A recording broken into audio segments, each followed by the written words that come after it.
we approach and see history the right way. We see history as a subject about filling in bubbles, indicating the year an event happened or the number of casualties in a side of war. We see history as a subject about writing extensive essays, narrating a sequence of affairs, or recounting the consequences of the causes that spur a movement. But no, history is not meant to test your ability to memorize facts and regurgitate dates and events. It requires deeper thinking and necessitates a sense of exploration. As historians and students studying history, you're not a regurgitator, but you are an explorer. You're exploring the days that have passed and the days that still need to be explored. Okay, but you may ask, what is there to explore in a subject that's filled with facts? History, contrary to many believe, is not filled with facts and dates, and is not set in stone. Historians do debate over the events of the past and argue whether our inherent or perceived idea of the past actually relate to truth. This is because it's hard to state the truth in history. Some would argue there are no truth in history at all. Once a moment has come and gone in history, there are no means of knowing exactly what occurred. We humans claim to know the truth about history based on our study of historical evidence, such as study of eyewitness report, diary entry, or any written document. But these historical evidence are biased. They each represent one and only one biased perspective of the past. It's as in a judicial court where the defendant and the prosecutor put forth the perspective of the truth that benefit their client. People report the past to solely benefit them. Humans in the past, no different from us, were flawed human beings. We record the events of the past based on the truth that accorded with the belief. When presented with an event with opposing interpretation, is subconsciously weigh pro and con before advocating for the truth that furthers the agenda. Such as, for example, a Nazi officer or Nazi sympathizer will surely paint the Nazi regime in a much better light than would a member of the many persecuted groups such as the Gypsies or the Jews. History is therefore based on biased evidence. As the study of history requires the examination of the past under the microscope. Only through the lenses of the microscope do we filter out past experiences and gain a deeper, clearer, and more impartial perception of the past. But now, the historical evidence we study under the microscope still remains only one perspective of the past. It is only one jigsaw historians use to complete the bigger picture that is our knowledge of history. So students, through your employment of skills in historic classes, such as interpreting events through collection of historical evidence, identifying bias of the reporter of the past, and reaching a substantiated or evaluating judgment, you're actually defining and shaping history. The key to enjoy history is to understand history is evolving and that you are not a bystander in the subject. Okay, now that I have argued that history is like no other subject, there's still two questions that need to be answered to help students enjoy and see history in a better light. These two questions are, what is the point of history and how does it relate to you? In history classes, don't you struggle to associate yourself with the people and the events of the past? How could you, a high school student, expect to relate to the English king who reigned 500 years ago? The king, to your information, had 6 wives and beheaded 2 of them. How could you, a high school student, expect to relate to the pompous queen of France, the queen who in the face of the starvation of her masses, inconsiderately and infamously voiced, "Let them eat cake"? This is one of the reasons why students find it hard to enjoy history. They're unwilling to step into the shoes of the people of the past because the people are different from them because they see no reason to. But the study of history is not a study about the society and people removed from you. The people you study, you do relate to. This relation is not based on a shared preference or a national identity. This identity that we all share regardless of our skin color, sexual orientation, or gender. It's a shared identity called humanity. We are all we're all collective living stories of the past. Take for a few examples, we live in societies with complex culture, tradition, and religion that have not been created at spur of the moment. We use technologies and obsess with devices that we ourselves have not created. We are all individuals who are born with a personal variant, with a genetic template, the genome, that has evolved through the entire lifespan of the human species. Learning history is essential in learning the condition of being part of humanity, being humans, being you.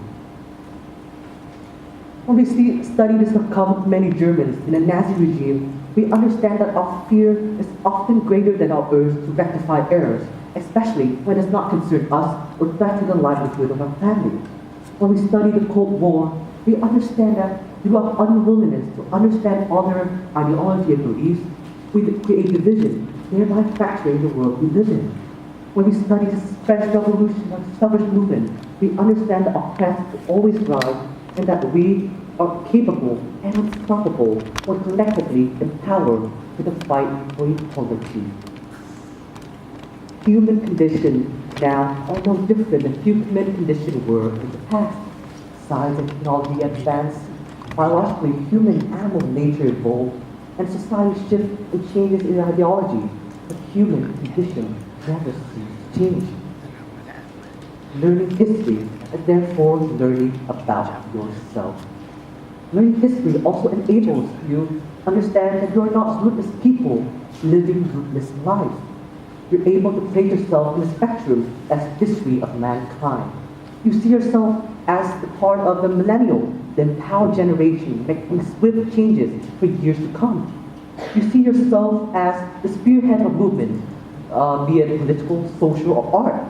You see yourself as no different from any historical figure, those who were once in your shoes to make call for changes. History is therefore not unrelatable. It is also not purposeless, as history allows you to learn from mistakes. I see a raise of hands here. Who in the audience have made mistakes in their study, relationship, or life in general? And how many of those have learned from the mistakes, have therefore tried to improve themselves? Learning history is no different from learning from the mistakes we make in our daily lives. We make mistakes in our practice tests, so we won't make the same mistakes in our final exam. That's no different from how we learn from the mistakes made by the people in the past, so we, people in the present, evade making the same errors. But yes, as part of the human race, we do take the same course of action in response to spurred event. The examples now mentioned are not all particular mistakes, but to support the idea that we're all participants in the repeated cycle of history. We elected the authoritarian and nationalistic leader Donald Trump as a backlash to globalism, similar to the people in the past who elected Dennis Kearney, a politician who was known to denounce Chinese immigrants at the cost of the white economic growth. We, as an international community, failed to provide immediate and effective measure to halt the Rohingya genocide in Myanmar, just as the UN failed to anticipate and prevent the genocide in Rwanda. But to define this cycle of repeated history is crucial to understand history, because those who cannot remember history are more prone or doomed to repeat it. But as I ponder over this quote, as I write my speech actually, I realize this quote is incomplete or flawed. It is flawed in the suggestion that history is only full of mistakes. But it is as fair to say, those who cannot remember history won't be able to improve the present. History introduces us to the many ideas, introduces us to the solution to the problems of the present. It introduces us to the many ideas that we need but sufficiently invisible in the world we see today. Although we are obsessed with the present and relentlessly try to lead towards the future, innovation and science, many of the things we read, sustain, nourish, and aspire to move forward are the things in the past.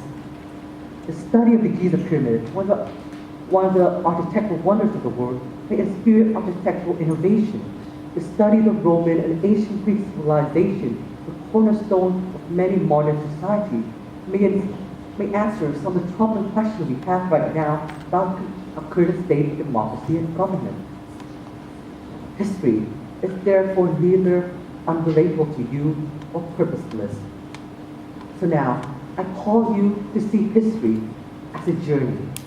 Engage in the possibility to explore history, partake on adventures of the past, surmount the mountain of past experiences, and gain a deeper and clearer impartial perception of what people were in the past. Remember that the trail you take, you are not taking alone. Humanity took the same trail as you. And as you step into the shoes of the people of the past, the people who are no different from you. And as you reach the destination, your journey to the past, you look back and learn from the mistakes, and you look forward, ready to make change. Be empowered to define and shape history. Be empowered to be part of history, and be empowered to learn from and change history. Thank you.